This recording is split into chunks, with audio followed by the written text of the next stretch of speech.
Okay, well, welcome. My name is Tom Miller. I'm with the Cleveland Clinic, but today I'm actually here as a member of the Ohio Distance Learning Association. We've been a proud member of the Ohio Distance Learning Association for several years now, and really happy to be here today to introduce you to Cindy Camp, who is with the Described and Captioned Media Program. She's going to be sharing a little bit of information about her program today. But before we start, I do want to introduce you to the Ohio Distance Learning Association if you've never heard of us, or hopefully you have heard of us. But we are an organization, a volunteer organization that's promoting distance learning across Ohio. We have membership and associate participants in our programming. We offer a variety of different webinars throughout the year.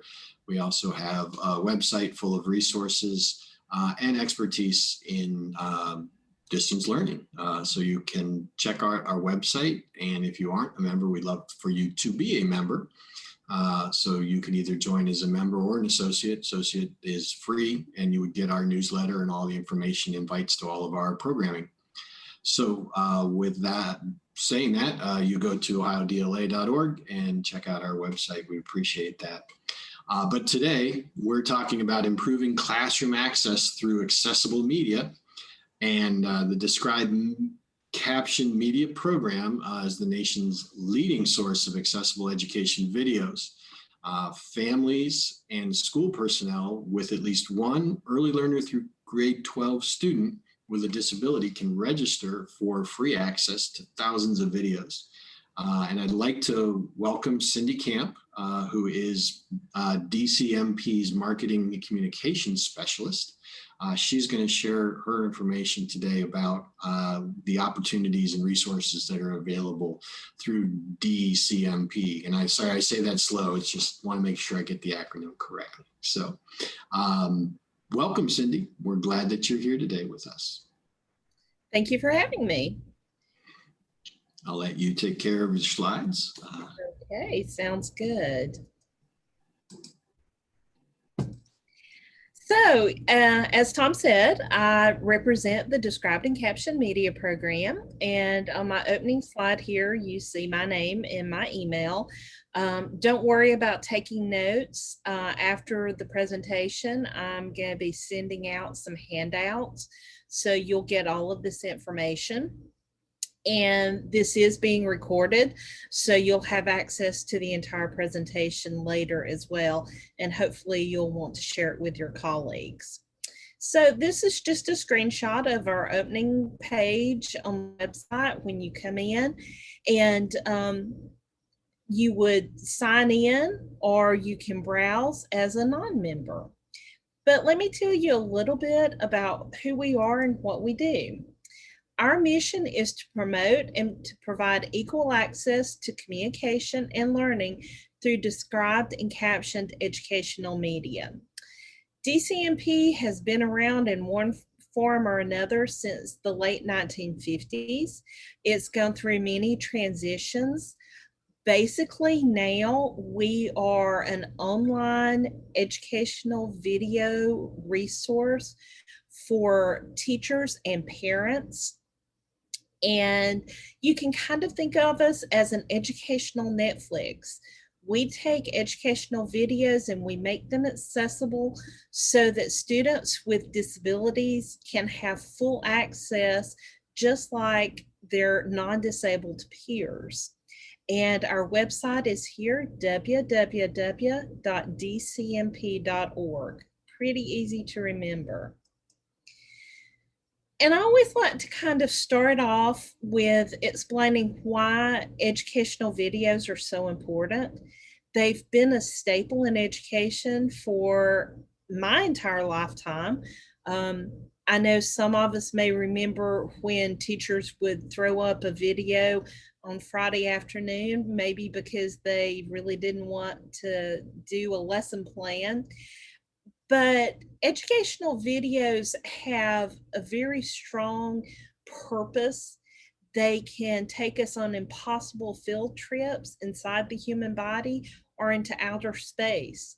They can take back in time, historical field trips, or across to another continent where our students might never actually be able to travel in real life. They provide a variety of skills, and they teach students things, and they allow students to see things that they might not be able to otherwise. They are accessible to a variety of different learning styles. So video is a very important part of the learning process if it's accessible. And that's where DCMP comes in. If a video does not have captions for individuals who are deaf and hard of hearing, or audio description for individuals who are blind or have low vision, then it really is not full access to those students. DCMP videos provide all of that. We take standard videos that are used in the classroom. Their titles teachers are already using, things that you've probably heard of: Bill Nye the Science Guy, the Magic School Bus, all of these popular educational shows that may not have these accessible features. We add those, and then we put them in our online video library, and teachers and parents can access those 24/7 so that their students have access to those. You may be thinking, I said captions are for deaf and hard of hearing, and audio descriptions for blind and low vision, but actually these features help all students. Captions improve reading level across the board. They're especially helpful for students on the autism spectrum, for those with learning disabilities. Description is very helpful for those same populations. Captions help those English language learners. So while these features were initially developed for specialized populations, they help all students. Captions improve reading, descriptions improve vocabulary. And so turning those on when we're watching videos are going to help all students in the classroom improve their skills. And that's where DCMP comes in, because we make those features accessible for everyone. As Tom said in the introduction, to become a member, all you have to do is have one qualifying student. That means an early learner through high school, any student with a disability. If you are a professional who works with that student, or if you are a family member of that student, you qualify. And you can access all of our resources totally free of charge, because we are funded through the U.S. Department of Education. We're your tax dollars at work, so you should go ahead and use us. You fill out this short membership application online. If you are an educator, it is helpful if you go ahead and put in your school related or your professional email address. That helps us authenticate that you are an educator, and it will just process your application a little bit more quickly, but it's not required. I know some teachers have problems with their school-based email, and they would prefer to use their personal one for whatever reason, and that's okay. But we may send you an email and ask for additional information. That being said, the application process is not automated. We do have real people who go through each one of these and check them over. And we do that because we are responsible to our funding source at the U.S. Department of Ed, and also to all of the producers of our media that we have contracts with, to make sure that we're living up to our agreement, that the resources are being used by the appropriate people, and it's not just open to everyone. but it is a broad membership. You just have to have that one student. And then if you're a teacher and say you're in high school, you may teach 4 or 5 sections of the same class and you have one deaf student in one section. You can still use our same videos in all sections of your class because of that one student. We don't want teachers to have to change their lesson plans around that one student.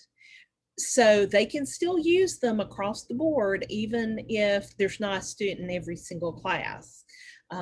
We try and make that clear. We make it as easy as possible while staying within the boundaries of our funding. How can you access our media? Basically on almost any internet-enabled device, laptop computer, desktop computer, tablets, smartphones. We do have an Apple iOS app that you can download and use it on a tablet or an iPhone. We have a Roku app and we have an Apple TV app as well. But I have an Android phone, and we don't have an app for the Android as yet. And I don't find it a problem. Our website is so accessible that I really prefer to just use the web browser even while I'm on my smartphone. It's very easy to navigate and get to where I need to go.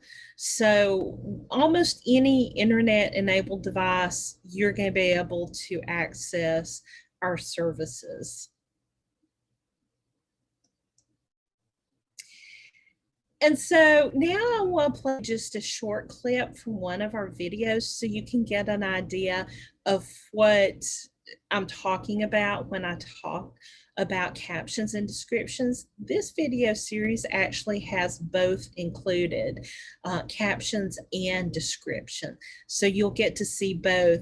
I know most people are very familiar with captions, but they may not be as familiar with audio description. So let's just take a look at this. This episode of Moko, the Young Explorer, begins in a mountainous land that has a light dusting of snow. Triangular trees and tall mountains are covered with a thin, snowy layer. Green plants stick out from under the snow. As Moko and his friend Alaric walk, a sheep with large, curved horns on his head joins them. The mountain is rocky on one side and green and full of flowers and plants on the other. Hey now, come on, let's go exploring with Moko.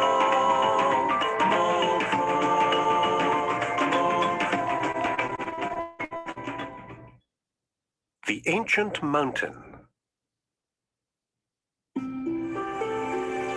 It was daybreak, and the sun was finally warming the land in Alaric's country. The snow was melting quickly, and the mountain was shedding its white blanket. Moko imagined that he would soon be on his way to continue his quest for the edge of the world. Suddenly, a delicate perfume interrupted his thoughts. Moko tilts his head and sniffs at the air. An old woman arrived, carrying a basket filled with colorful fruits and flowers that smelled as good as his friend the old wise man's roses. "Where did you find all of this?" he asked her. "On the ancient mountain, just there. The time of fruits and flowers has returned." Colorful trees and a sparkling lake on a mountain. "We must take advantage of it while it is here because it will not last long." "But where is this ancient mountain?" asked Moko. "The best discoveries are those we make ourselves, my dear boy." Moko looks thoughtful. Then Alaric approaches. "We must find this place. Come, let's go." Alaric shrugs. Okay, so just a quick example of one of the videos. This is a science video for grades 2 through 5. And the whole series, the first half is a little vignette story, and then the second half is the science lesson. And this one talks about erosion. So you notice that it described what was happening, and so someone who wasn't able to see the graphics would still be able to follow along and know what was happening. You noticed that there was speaker identification. You knew when the describer was talking, you knew when the narrator was talking. Um, you had punctuation. I bring this out because one of the latest and greatest things, especially with distance education and all of the remote learning we've had going on this past year, is people are wanting to use automatic captioning. And if you've ever watched YouTube's automatic captions, I'm sure you've seen that they're less than ideal. But I always have to give an example because if you are a hearing individual and you do not routinely watch captions without the sound turned on, you probably really don't have an idea of how bad the captions are or how much information is actually missed. So in this little example, we're going to watch the same vignette twice. The first time through uses automatic captions, and the second time through uses DCMP style captions. This is the original Toy Story trailer. And so I want you to just think about the students that you work with and think about how much information is missing in the first set and the difference in the second set, and how much educational material would be missed if this were an educational video. Let's watch. Sergeant, gets served. Establish a recon post downstairs. Code red. Repeat, we are code red. Recon plan. Charlie, execute move. It's a Walt Disney Pictures presents a total new animated motion picture event. Star Command, come in. Do you read me? The story of two toys. There seems to be no sign of intelligent life anywhere. Hello, Chloe. I'm headed for a showdown. My name is Woody. This is my spot. I am Buzz Lightyear. I come and be. You are a child. Plaything. You are a sad, strange little man, and playing by their own rules. Draw me again. I don't like confrontation by Vulcan alien, where you're mocking me, aren't you? You. Music. Oh, impressive wingspan. Very good. Oh, what? Wow.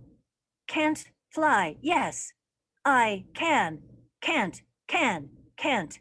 Can. This holiday season, the adventure takes off. When toys come to life. Oh, and Finity and Beyond. Toy Story. Look. Dad. Applause. Music.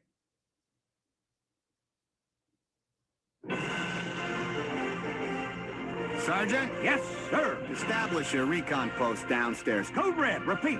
We are at code red. Recon plan Charlie. Execute. Move, move, move, move, move. It's a big one. Walt Disney Pictures presents a totally new animated motion picture event. Star Command, come in. Do you read me? The story of two toys. There seems to be no sign of intelligent life anywhere. Hello? Oh, yeah. Headed for a showdown. My name is Woody. This is my spot. I am Buzz Lightyear. I come in peace. You are a child's plaything. You are a sad, strange little man. And playing by their own rules. Draw. Me again. Like confrontations. Black Vulcan alien. Where? You're mocking me, aren't you? Oh, impressive wingspan. Very good. Oh, what? What? You can't fly. Yes, I can. And Can't. This holiday season, the adventure takes off when toys come to life. To infinity and beyond. Toy Story. Look out! Cat.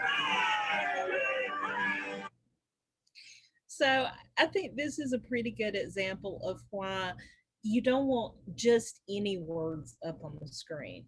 And even if they're accurate as to what's being said, if you don't have punctuation and you don't have speaker identification, it's still not good enough access. So that's why we want DCMP style captions, because we've done the research and we're going to give you the highest quality captions for educational videos that there are out there. So when you come to our website and you look at video page, let's go through some of the features of what you're going to see. This is the screenshot. Over, you've got the main video and then you've got some information. So let's look at each of the features a little more closely. To the right, you're going to have a summary of what's in that video so you can read through it and decide if you'd like to preview it or not. Below that, you've got the topics and the subtopics. This is going to help you decide if this is not the video. You can search in those topics and subtopics for something else that might meet your needs. It's going to give you an intended grade and interest level. Now, of course, it's going to depend on the students, but this is going to help you. You know, if you have a third grader, then obviously this video for 7th through 12th graders would probably be a little too old. It's going to tell you about the standards, and I'm going to go into that a little more in a minute. It's going to tell you the production year.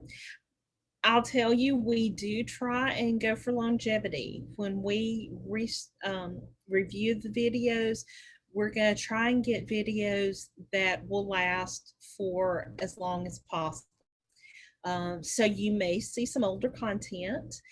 Don't let that throw you, because we do review videos, and if we find any that are outdated, we remove those. If you find any that you have outdated information, let us know that. We'll put them in the review process and take that into consideration.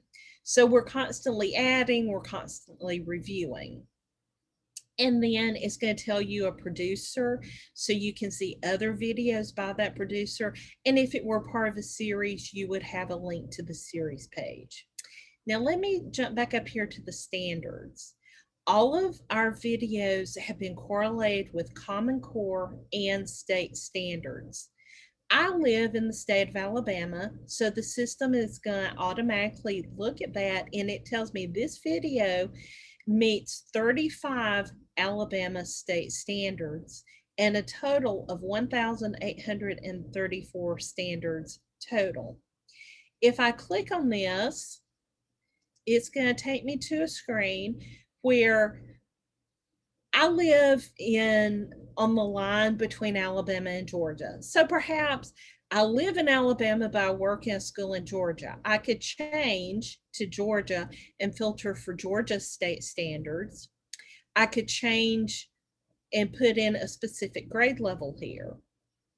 Or I could filter for other specific standards. The ASL standards, which if you teach deaf and hard of hearing students, the Cleric Center at Gallaudet has set up ASL standards that deaf students should be meeting. Those are included. The Common Core standards, and then this is for social studies, and then this is for national science standards. So you can filter for any of those. You can filter for different states, and you can filter for different grade levels. We did this because we realized that there are some school systems where the administrators are very strict about not wanting teachers to use videos for filler, like I talked about. And this allows teachers to document, yes, this is an academic video. Here are the standards it covers. Here's why I'm using it. Or if they need to teach a specific standard, they can go through the system and search for a video that teaches that standard. But it goes to validating that this is all high quality educational material. It's not just something that's been thrown in there because it happens to cover a specific topic. It is all very high quality. On our new player, and we are slowly transitioning to this, so you may find a few videos that use our old player. But on our new player, down at the bottom, you have quite a few features. The number system here allows you to change the playback speed.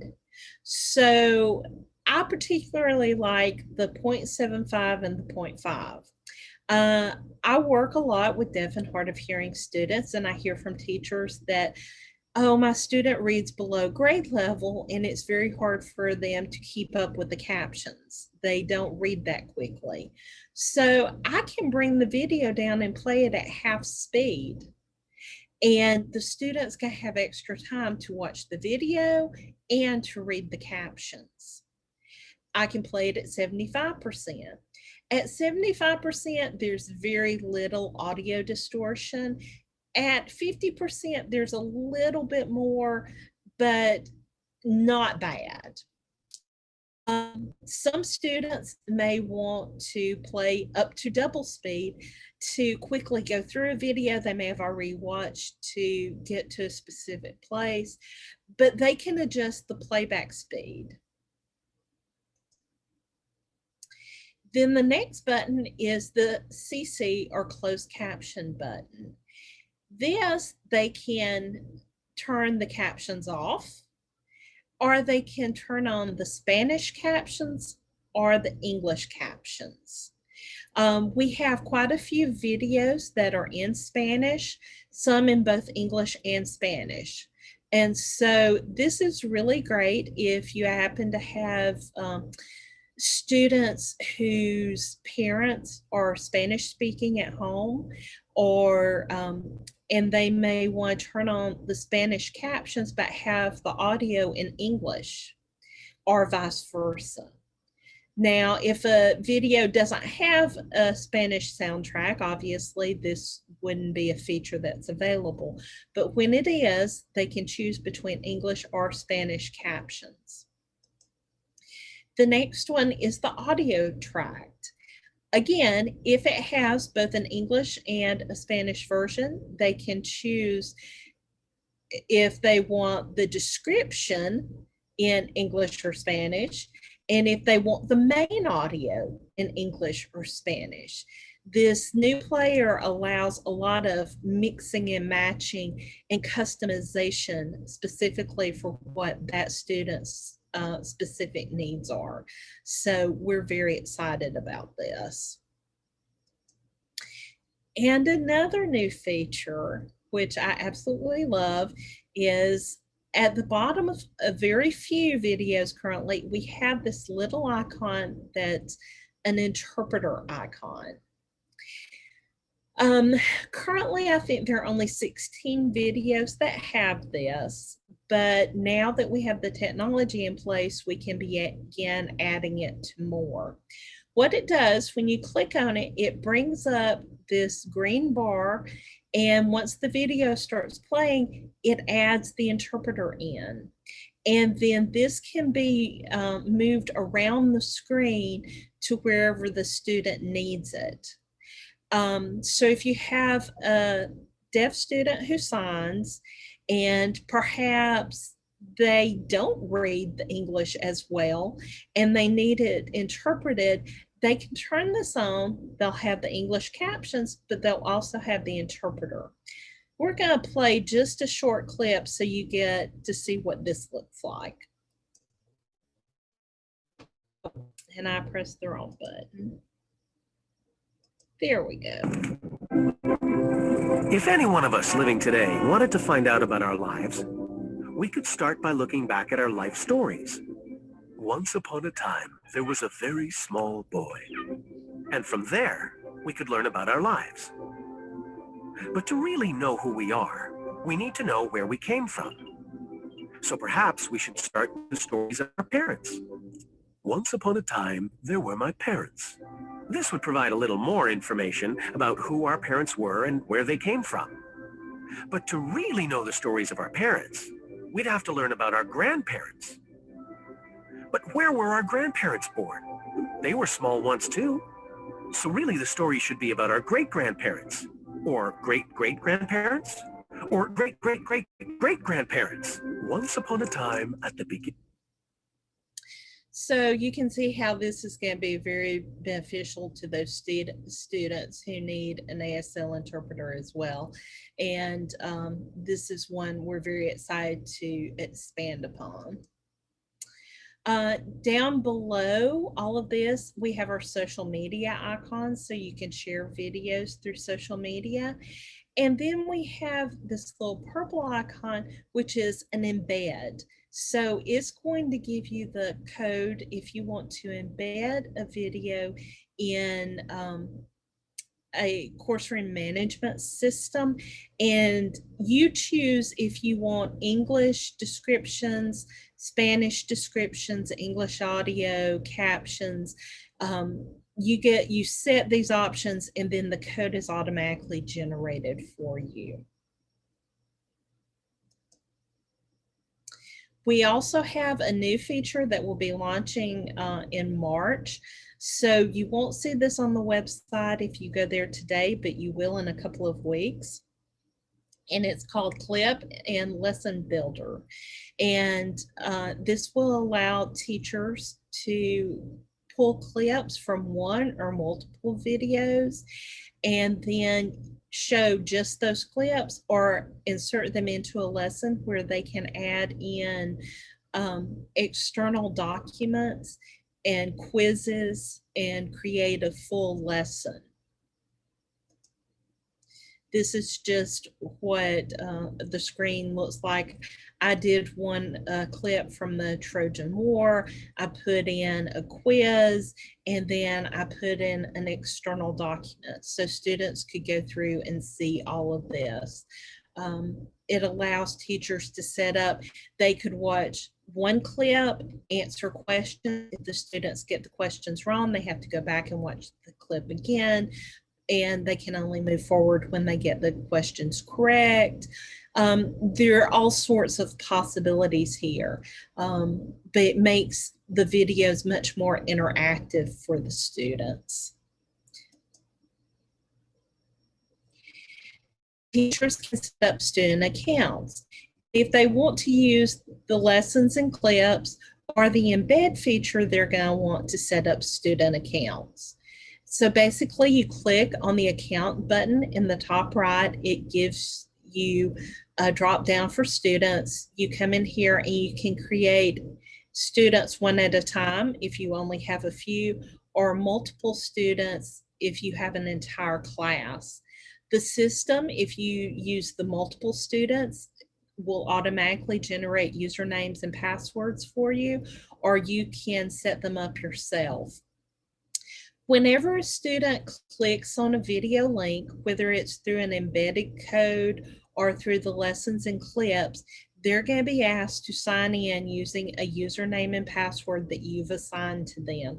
So that's why you need to set up the student accounts so that they have that unique username and password.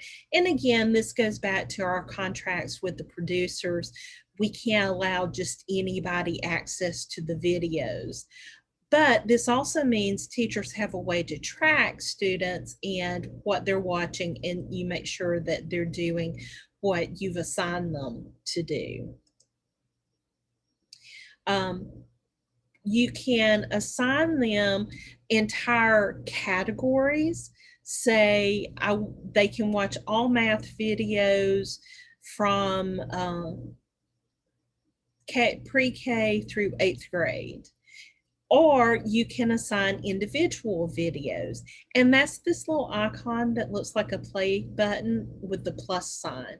And there are certain categories such as counseling and self-help, which you probably wouldn't want to assign as an entire category because that's where some of the more sensitive videos live, such as sex education and drug and substance abuse topics. So you would want to assign them individually, but math, history, a lot of those categories aren't as sensitive, and you could probably do those by grade level. This is what our browse feature looks like, and these are all of our top level categories. So then you go in and you click on one. I clicked on language arts, and these are all of our subcategories. And when you click on any one of these, you get all of the videos in that category. Even though we're 2 levels in, you're still going to get a lot of videos because there are over 9,000 in the entire collection. So you're probably going to want to go in and set your browsing preferences. If you are a teacher in elementary school and you only teach 2nd grade, you can say, I want to search for grades 1 through 3. And I know I only have a couple of deaf students, so I'm going to search for English captions. And that's all I have this year, so I'm going to turn those preferences on and I'm going to leave them. If you happen to be an itinerant teacher and you have a ton of different students, grade levels, then each time you would want to change your preferences and search differently. The system will remember your browsing preferences. So if you don't always teach the same subjects, the same grade levels, you'll want to go in and clear it once you finish, or you may be limiting your search when you don't mean to. You can also search for a specific word, topic, or title. I ran a search for the word horse, and I came up with 42 different videos that have the word horse either in the title or in the description. It's going to give me, it gave me 3 pages of videos, and I can scroll through these and see what videos are about horses. I can see the title and a start of a brief description and a thumbnail image. When I mouse over one of the images, it's going to tell me if this is part of a series, the length of the video, and the recommended grade level, as well as the accessibility features. This video is captioned and described in English. This video is captioned and described in Spanish, and it's going to give me a little bit more of a description. This is all before I've left that page. So I have a lot of information, and if I decide I want more, I can click on it and go to the video page about that video. We have academic videos for all grade levels and all subject areas, but we also have videos on other skills that your students will need. We have ASL storytelling. This is great for the little ones who are going to be signers and they don't read yet, so that the captions aren't going to be helpful, but they can watch the ASL stories. It's also great for interpreters who want to improve their skills. We have videos on academic skills, how to study, how to take notes. We have self-advocacy skills for all grade levels, pre-K through high school.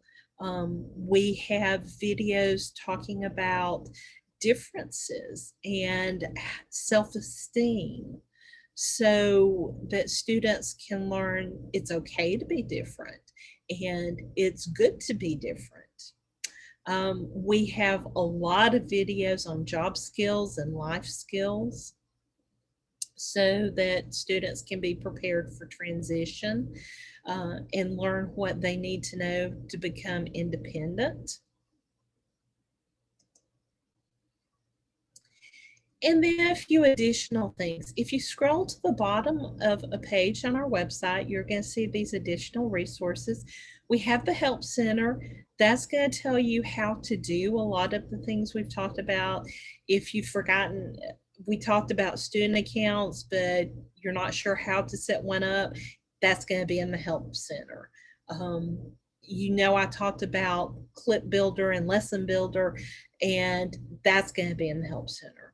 Contact us if you have questions and you want to reach out. Our accessible television programs, I'll talk about those a little bit more. You can learn more about DCMP. Our Learning Center. Our website is basically divided into two main sections. The media side, all of the videos, and the Learning Center, which is more the print and the informational side. So the Learning Center is going to have print resources and information about captions and description. eLearning resources is where you'll find some of our CEU and training opportunities. Our accessible television model is where we have worked into conjunction with some other federal grants, and we have accessible programming. I mentioned Bill Nye the Science Guy, the Magic School Bus. We have Mythbusters, America, the Story of Us, Cyber Chase, lots of popular educational programming that students will enjoy as well as learn from. And I wanted to point out, we also have quite a few series from the Ohio Broadcast Educational Media Commission. Career Connections is one of my favorites. We use that in some of our e-learning modules. And we have these other series as well. It is wonderful media, and I'm so glad that we have that connection. And we look forward to adding to it every year. We have CEU opportunities for professionals to take some online classes with us, which are facilitated. We also have some on-demand workshops, and these receive CEUs from RID and from ACV REP. We have additional related information with many of the videos, some lesson guides, additional resources, web links. So we make it easy for teachers to, they don't always have to create lessons out of nothing. We give them a lot of those resources to begin with. We have several transition modules, specifically map it, what comes next, and getting a job for deaf and hard of hearing for students who are deaf and hard of hearing, these two, and then getting a job for students who are blind and visually impaired. All of these are totally free of charge. You don't even have to have a full account with us to access these. Students can sign up for these as an e-learner and access them. The Map It is a full transition curriculum covering all of the Indicator 13 requirements. So it's great for teachers and parents who don't have time for all of the specialized transition needs of those students. And I know we rushed a lot, but I wanted to leave a few minutes for questions. So Tom, did we have any questions come in?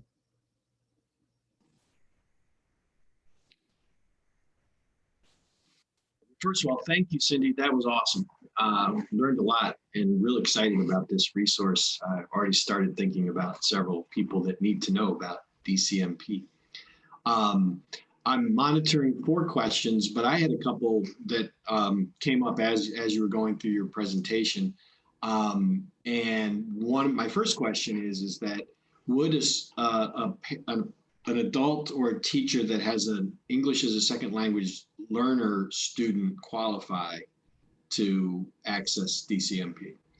So if the only student they have is an English language learner, they do not qualify. They must have a disability. Okay, thank you. And then second question, if I qualify as a teacher, do I have to reapply each year, or once I'm in, I'm in? Once you're in, you're in. Okay, that's good to know. And then as a teacher, if I was using the embedded links or I was had an account for a student, would I be able to see a report of what they accessed, how long they watched? Is that kind of information available, or is it just that the student has an account and they're able to access the resources? So you would set up a student account for them, and currently you're not able to monitor their access. But with the new lesson builder, when you assign them videos through that, you will be able to see what they have watched. It will start out and it will not be as much in-depth information. For example, you won't know that they only watched 5 minutes of a 50-minute video. But we will be collecting data, and if that's something that's really important to teachers, it will be added. Okay, well, great. Well, those are some of the questions we had. I'm monitoring, haven't seen any others come in at this point, but we do want to thank you, for presenting, and this is a great resource. We hope that all of the people that were participating today take advantage of it, and also the recording of this session will be available on our Ohio Distance Learning Association YouTube channel. So if you saw something today that either you wanted to come back and take a look at, or if you're willing to share this information, share the link with your colleagues, we'd appreciate that as well, because this is great information. This is a great resource for all of our Ohio Distance Learning Association members, associates, and just anybody that's in education. So we appreciate it. So Cindy, thanks again for your time today. And we really appreciate that you came on, and we were in a snowy day here in Cleveland, but I guess that really doesn't matter because we're virtual. But thank you again. And we're done with today's webinar. We appreciate everybody's time, and stay warm. Thank you. Thank you so much.